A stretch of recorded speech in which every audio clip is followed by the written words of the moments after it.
morning and welcome. It's that time once again. The Patriot Radio News Hour live on this Tuesday. Heating up here in the Valley of the Sun. Matter, I guess it's going to start cooling down on the weekend, which, hey, perfect. Let it be hot all week as long as it's cool on the weekend.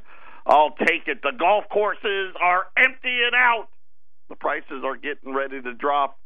And then I'll play as much golf as humanly possible. I'm Joe Jaquin, CEO of the Patriot Trading Group, and it's already been a wild morning, and I'll bring you up to speed. Will we or won't we pull out of the Iranian deal is the big news of the day. CNN, of course, now you don't even know who to trust. You can't trust anybody, really. Maybe me, right? Because I always try to get a multitude of sources before I come to all of you. Initially, early this morning, said the president wouldn't pull out of the Iranian deal. Now they're reporting that President Trump told the French president that we would. Nobody really knows. The Dow was down about 60, 65 points. Gold's down $2 at $13.12. Gold was down a little more. Gold was down about $7 or $8 when the CNN thing came out. Now back again. Silver is down about a nickel, $13.35. And as promised, today's going to be a really interesting show. We're going to go back down, memory lane. Go back through history. We're going to cover when J.P. Morgan was testifying in front of the Congress in 1912. And, of course, what we didn't know, what Congress didn't know, was J.P. Morgan and his buddies had already met a couple of years earlier in Jekyll Island. And this was what? A year before the creation of the Federal Reserve and what they were planning. So we're going to revisit that testimony. Then we're going to fast forward to the Gold Confiscation Act, and I'm going to give you some history as to why. Because there's a little more to it than just they wanted to go to fiat money, right? Fiat money didn't actually happen, well, at least full fiat money didn't actually happen until 1971, but I'll at least explain to you the extremely flawed logic of the central bankers. And listen, this is why, quite honestly, I love academia. I do. I'm not real great at it, right? Now, my youngest son, right, he's one of those guys. Right, my older brother, my younger brother, the one in the middle with me, the one closest to me, he's one of those guys. They read the encyclopedia for fun. They have a different way of viewing the world, if you will. Very, very intelligent. And you can sit there and you can come up with all these great theories. Great. Awesome. Unfortunately, when you really go and try to implement the great theories, at least when it comes to the economies of the world, it always, at least for right now, we had a big shift, and J.P. Morgan was one of the big players behind it. I'll call them the four families, if you will, that control the majority of the banking deposits in the world colluded and used the United States to do it, and really did it very subtly. I'm sorry, I got distracted. I just saw the gold screen going crazy. Gold's now positive. I'm not sure what's happened yet, but gold's now positive. Silver, same thing. I'll try to find out what it is when we during the break. But very subtly, right? Family members married into government families. You know, you think about people and families that have been in politics their whole lives and all of those things, and they strategically placed family members within the ranks of Congress and met in secret and created the banking power that we know today as the central bank. And then we're going to talk about, can the government confiscate gold again? Would they confiscate gold again? And then we're also going to tie in, what are all the other central banks doing, right? And we've been talking about this. Why are they accumulating? And I think it all ties together and could be a very good indication of one of the scenarios that could play out as we watch really think about them all, right? Whether it's the dollar, the euro, the yen. Think about it for just a second. Japan, there are days where no one even shows up to the auction, right? Because the central bank is the only buyer, right? What kind of tells you the confidence that the rest of the world has? The only time anybody buys Japanese yen is they use it for some kind of a carry trade, right? They don't actually want to hold the currency. They don't actually want the yen. Is that the math for the dollar? Don't touch that dime.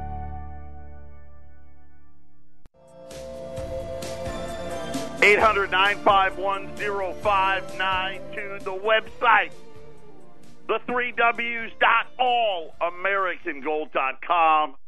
Keep you all comfortably disturbed, keep you all in the know. I'll say this, Ramon's on Fire in May, another great website out there today. You know, one of the things, when people talk about what separates us from everybody else, and the answer really is simple. Number one, we actually want you to be educated, right? We don't want you to not understand what it is that you're trying to accomplish. One of the other things we try to tell you is the name of the game is to acquire as much hard assets as you can and pay, right, the least amount possible that allows you to stay the most private. If you're a collector, believe it or not, I don't know anybody out there, well, there may be a couple of guys out there that have more access to super rare, I'm talking coins that are, $10, $50, $100 million coins. If you're looking for something like that because you're a true collector, call us, send us an email. If you go out to allamericangold.com, send us an email, tell us the coin that you're looking for. Be specific, not just the year, but the mint mark, all that stuff, the grade. But for our 99% of our customers, they're not collectors. Right, on all these guys out there, especially the guys on TV, they're the worst, right? They overprice coins, call them collectibles when they're really just common date stuff out there. But that's what separates us. We don't have a phone room. We don't call customers. If you call here, place an order. If you call in here and inquire about, some information, maybe you want to inquire about the metals plan or inquire about an IRA, we don't call you again. We never call you. You got to call us first. The only time we call our customers is when you ask us to, hey, call me when my check gets there, or call me when the product's shipping. That's it. And that's what separates us from everybody else. Anybody can put a website up. Anybody can go out there and shoot a price out there. But we want to be more than that. We want you to understand what is happening economically. Because here's what we found out. Okay. Matter of fact, I've got them still in the studio today. Going back to 2004, I used to tell the story about, when I met Eric. I was dating his niece. I was dating my wife at the time. and she actually was living at Eric's house. And we just hit it off. We did. We had we played a lot of golf together.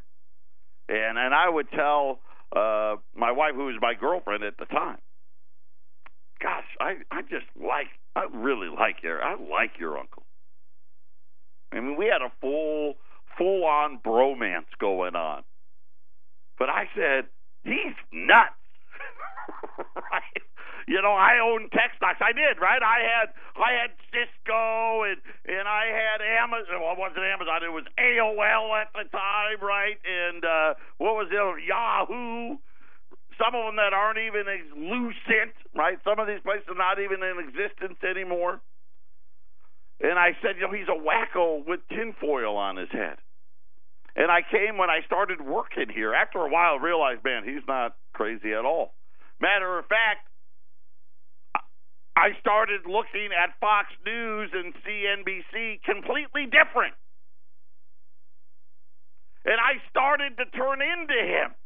And I started listening to these guys on the idiot Fox that I used to think everything they said was the gospel. I was like, that's not true.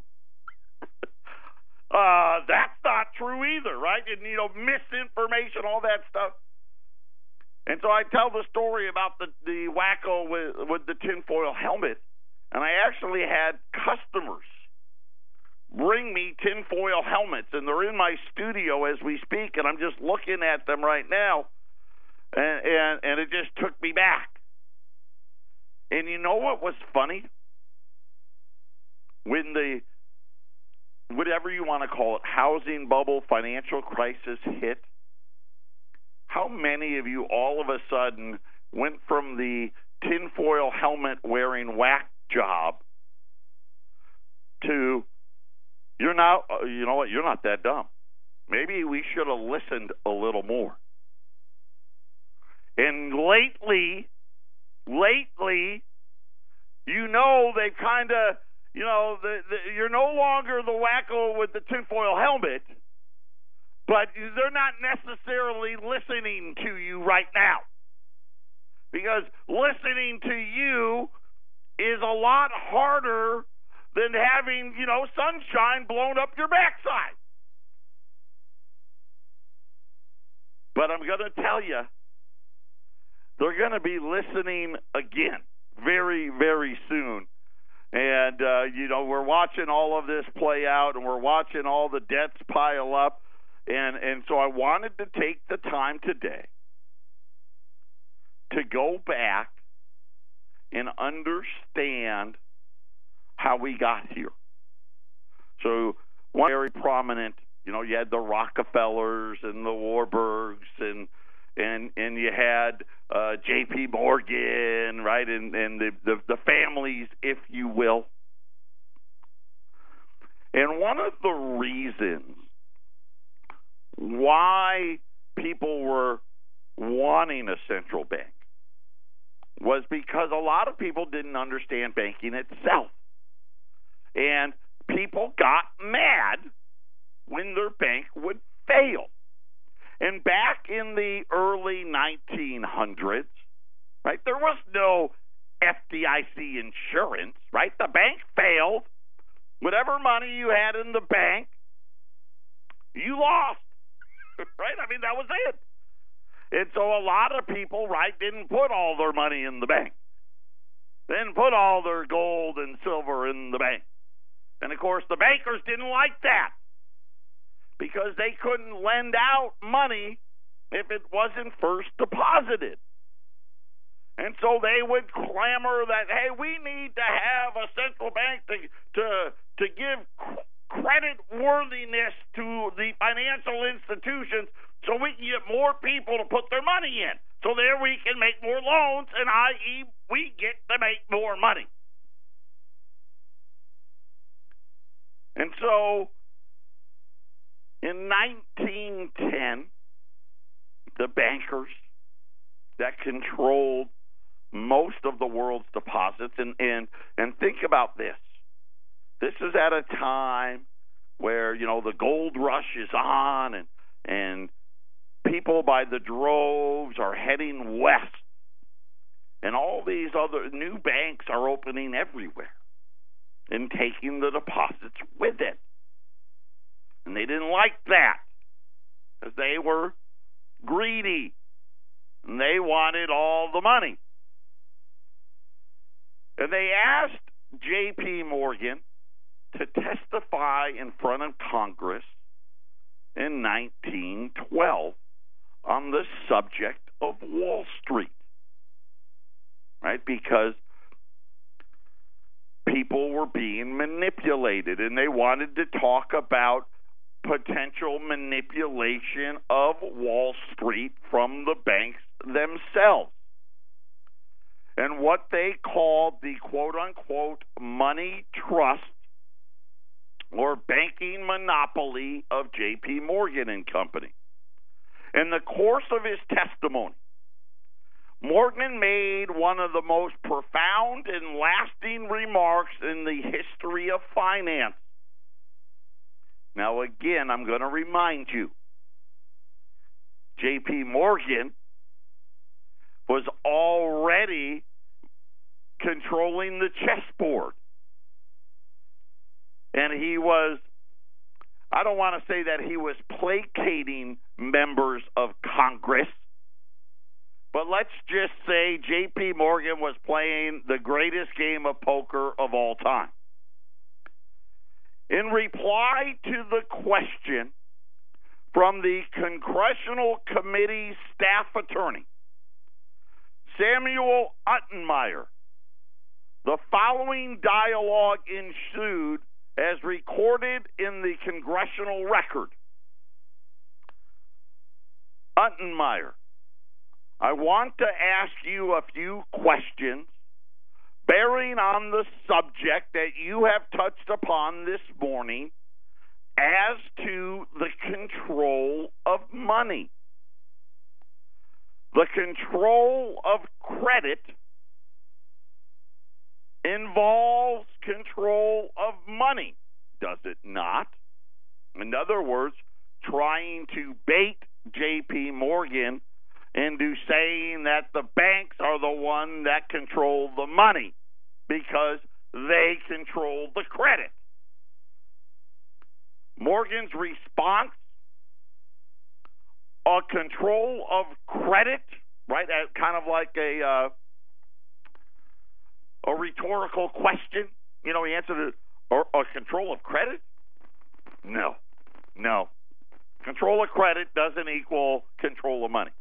No, he doesn't say that. He just says no. Untermeyer responds, but the basis of banking is credit, is it not?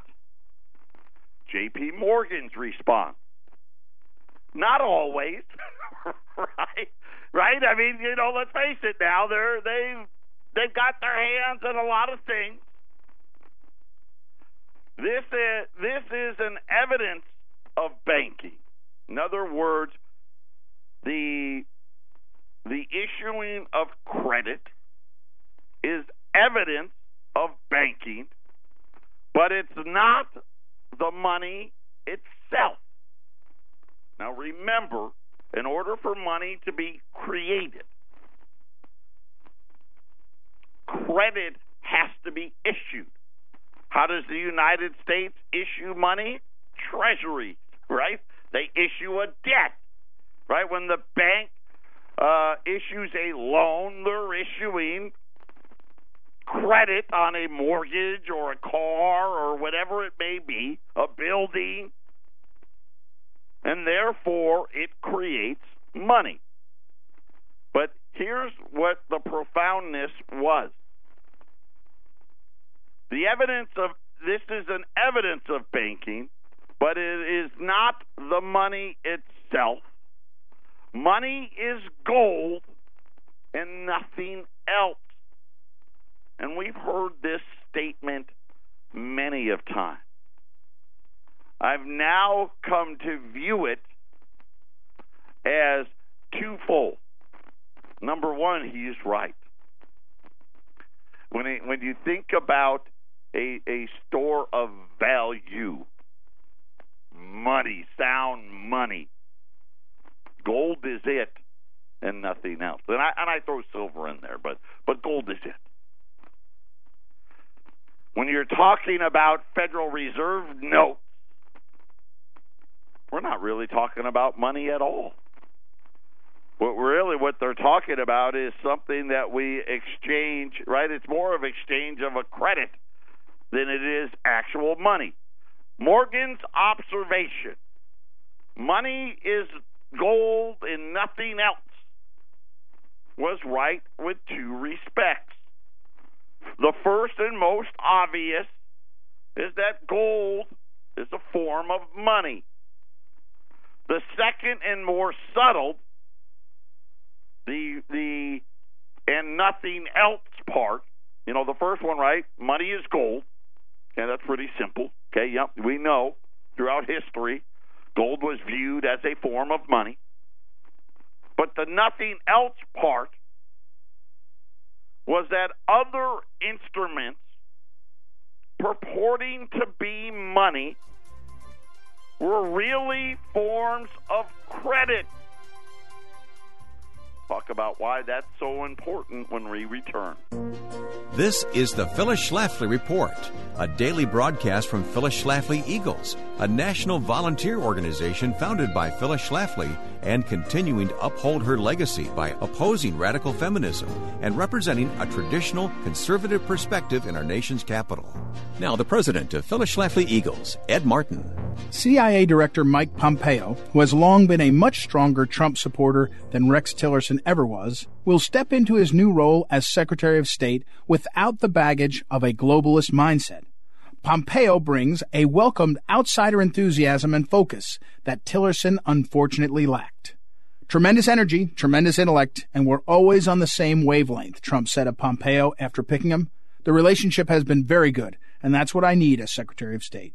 In addition to his stellar record of being first in his class at West Point and then serving in the Army, Pompeo has a strongly conservative track record as a congressman from Kansas. His positions include being outspokenly pro-life and taking many stances that fit hand in glove with those of Trump and the conservative movement.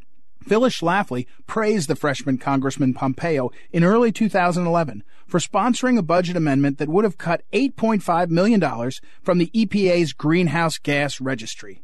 Schlafly applauded how Pompeo observed that the registry would be the very foundation of the EPA's effort to pursue its radical anti-jobs agenda. Unlike Tillerson, Pompeo has been a leader in cracking down on terrorists from Muslim countries. When confronted with an alleged hunger strike at Guantanamo Bay's detention camp for terrorists, Pompeo took it upon himself to personally visit the camp and quipped afterwards that it looked to him like a lot of them have put on weight. With Mike Pompeo in charge at the State Department, Americans can be more confident that the interests of the United States will be foremost in any foreign policy decision-making. His bold stands should fit well in Trump's America First foreign policy vision. It took a year, but we have finally arrived to the point of let Trump be Trump, reminiscent of the moment in 1984 when let Reagan be Reagan started to carry the day. President Trump is acting boldly on his instincts rather than being blocked and dissuaded by naysayers around him, and there is no limit to what he can achieve with this approach. This has been the Phyllis Schlafly Report from Phyllis Schlafly Eagles. As President Trump fulfills his campaign promises, his accomplishments on trade, immigration, the economy, and protecting the unborn should be celebrated, not ignored or diminished. To track these victories, go to phyllisschlafly.com and find out what's next for the Trump presidency at phyllisschlafly.com. Thanks for listening to the Phyllis Schlafly Report.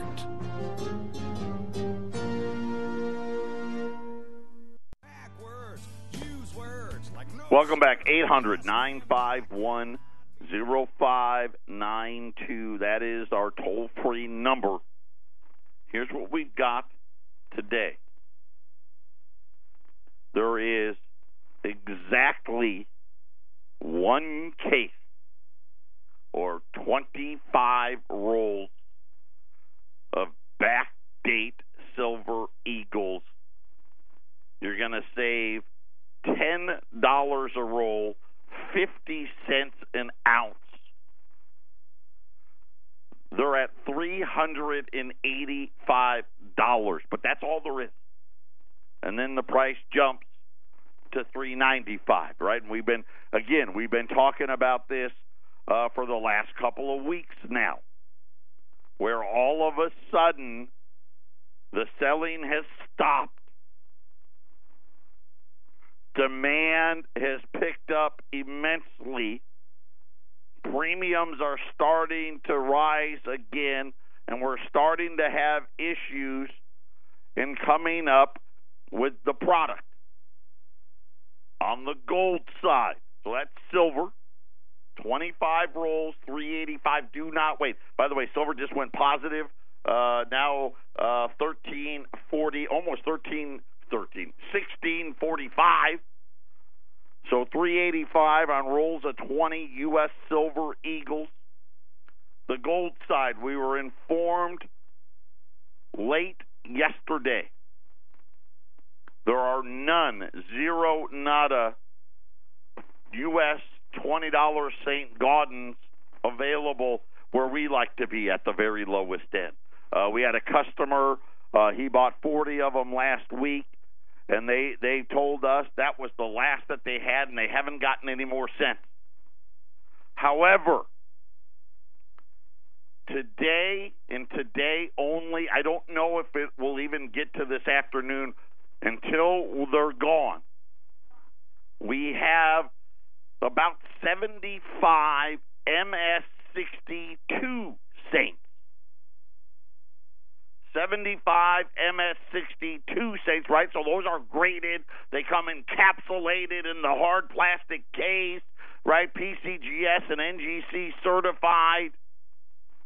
And, of course, I always tell all of you, and all of you know now, right, hey, we don't buy graded coins until Joe comes out because he's going to sell those graded coins way below market. Today, because we're out of the ungraded, you can buy MS-62 Saints at the same price as if I would have had a raw one today at $13.95 at 800-951-0592. So MS-62 St. Gaudens, $13.95. And then, of course, the 25 rolls of Silver Eagles at $385. At 800-951-0592. Now, we talked about J.P. Morgan. That profound statement. Gold is money and nothing else. And he already knew. I don't want money. If people have money, they don't need to put it in the bank, because it's always going to have purchasing power. He knew that. He wanted the money in his bank. Because how did J.P. Morgan make money? By loaning credit. He wanted to get rid of money and go to a credit system. And because everybody knows, if you put your cash under your mattress or you put it in your safe because you think you're smart, right? Listen, I do it. Now, don't get me wrong. I'm not like someone. I don't have, $100,000 in my mattress or even $50,000. But I do have some what we'll call cash where, hey, if things go bad, I've got some cash here for a little bit. Because here's what you know. Whether it was $20, $100, or $100,000. I always like to say, hey, go back to 1900 and do the $20 gold piece, the $20 bill, and the cow. But even go back to the 70s. Right? The money that you put away in the 70s, if you got it out today, doesn't buy you nearly what it used to. It loses value. so it doesn't have a store of value. So therefore, ergo, you might as well just put it in the bank. Which leads us to 1933. Talking about the role of gold and how it ended. So we had the Roosevelt issued the bank holiday, right? Shut all the banks. And he said to the people of the United States that the country was in trouble and they needed the gold.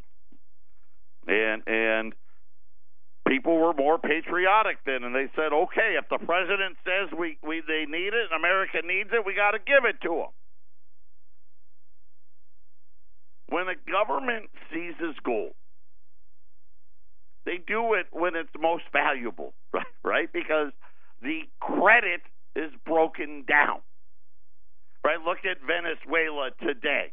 Could you imagine, right? You probably, if you bought some of those $50, you could have got your whole family haircuts and probably got change in Venezuela today.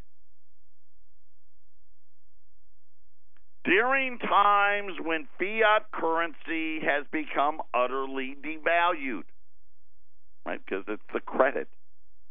When President Roosevelt made ownership of gold illegal in 1933, the move was preceded by the boom of the Roaring '20s.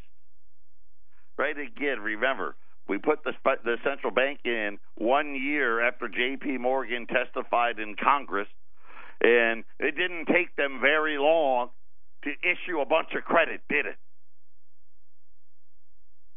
And, of course, the crash of 1929, Roosevelt didn't call it gold confiscation, even though we call it the Confiscation Act. The term Roosevelt liked to use was gold hoarding. Again, people didn't want to put their gold in the bank. What Roosevelt was being told was the only way to get the economy going was to be able to get the credit going, i.e. printing of paper. We're going to talk about that next. 800-951-0592. We still got 3 lines open. We had a case of Silver Eagles, 25 rolls, $385. I'll try to get an update on that. And then the MS-62 Saint, no-brainer at $13.95. So I want you to understand, why did we need to confiscate gold in 33? Let me ask you a better question. Because there was paper money then. Why not say, you know what, everyone turn in their paper money? Have you ever asked yourself that? Because the $20 bill and $20 gold piece, they were interchangeable. Right? Remember, the silver certificate, right? They were all interchangeable. Why not take the money? Well, the dollar bills, if you will, because they took the money. Why not take the credit? Because they had to have something of actual value. Understand that. As you sit in there, and I don't know whether you've got 10,000 or 100,000. Hopefully, you don't have more than 250,000 in any one bank sitting in your bank accounts. It's not worth anything. 1933 proved it. They didn't want your $20 bill. They didn't want your $5 or $10 bill. They didn't want your loose change if it wasn't gold. They wanted your St. Gaudens, right? The one that we're running right now. They wanted that.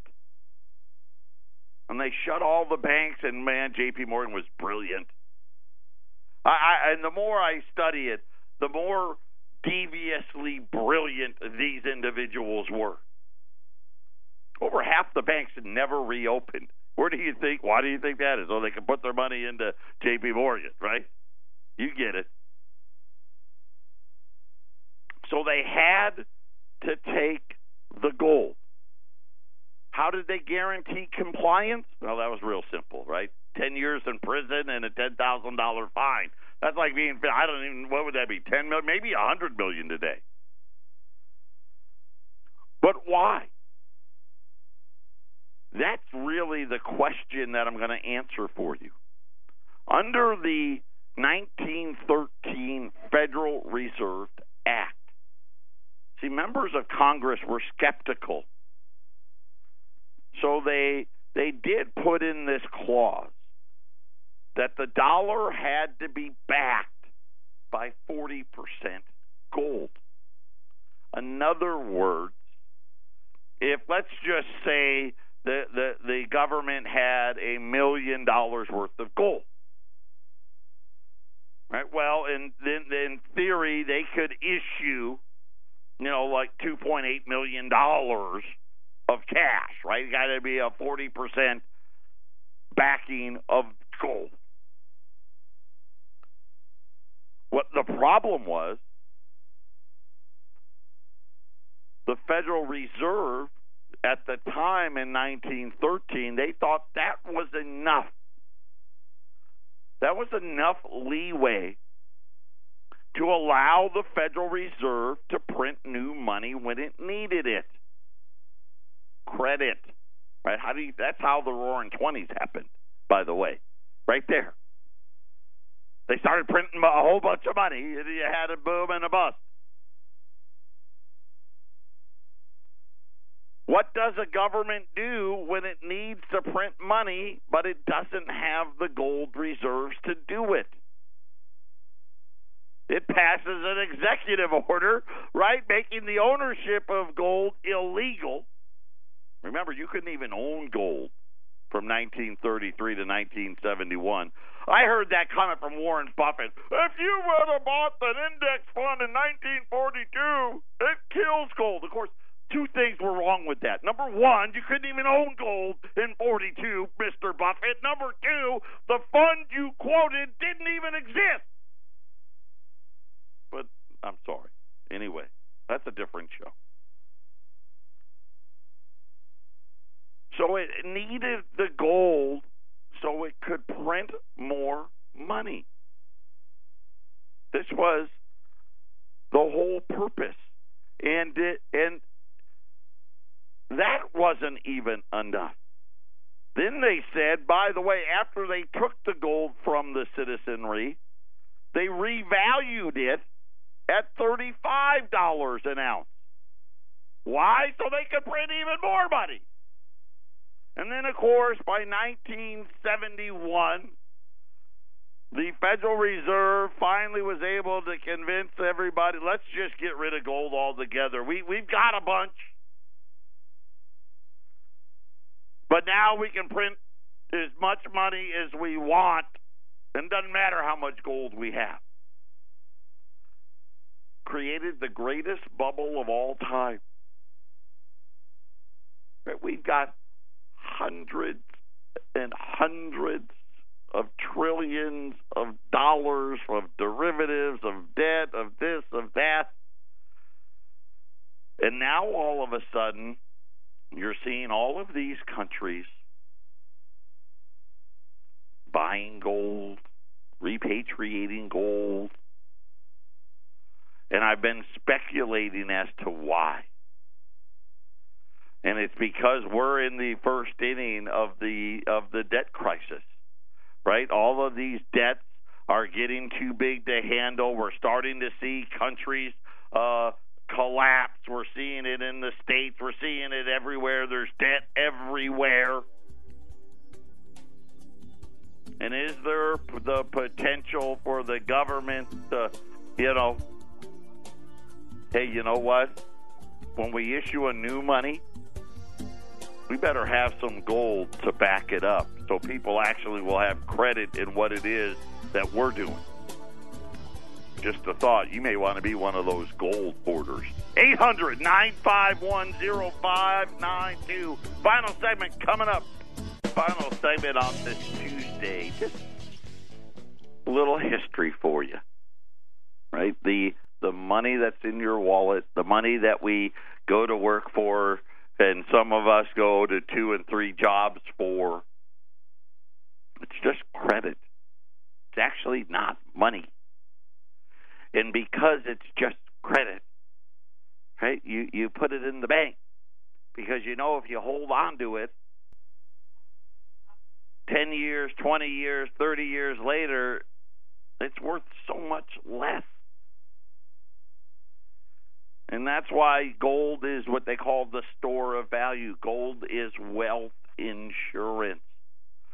You know, it's like car insurance. You get in a car crash, what you hope for is, hey, I get a car back that's in the same condition or better than the one that was just in the wreck, right? You take it to the repair shop and they fix it and you come back out, hey, it's good as new. Or if it gets totaled, and some of you learn this hard lesson a lot more now because they're so far upside down, right? You don't get nearly as much for it, right? You're still behind. But why you store your gold, your money in gold, is because when there's an accident, gold keeps you whole. Still buy that cow 100 years later. Right? 25. It doesn't even get you a steak. And that's what it's for. And now you start thinking about, really, how did we get here? How did we have this fantastic Wall Street bubble and Warren Buffett? And how did Warren Buffett come about? Warren Buffett, he may be one of the greatest credit traders of all time. Of course he hates gold, and he hates Bitcoin, and of course he made a fortune on debt. But for every Warren Buffett, what is there? 10,000, 100,000, a million, 10 million Americans that barely can make ends meet or can't. Right? 62 million people now on Social Security. Almost 96 million people not in the workforce. And we've got a credit crisis. And it's coming. And they, remember, we had one already in 07, 08. And they fixed it by what? Doubling down on the credit. Right? And they kicked the can down the road for about a decade. Now we're here, and we're running out of road, and we understand a lot better today what J.P. Morgan was really talking about in 1912. Gold is money and nothing else, which is the most important part of that comment, because really what he said was everything else is just a credit. The only thing that truly is money is gold, because gold keeps you whole, and the banks hate it, because if you had cash sitting under your mattress for 20, 30, 40 years, it doesn't work out so good for you. But if you did it in gold, seems to work out just fine. 800-951-0592. U.S. Silver Eagles until they're gone at $385. MS-62 Saints at $1,395. This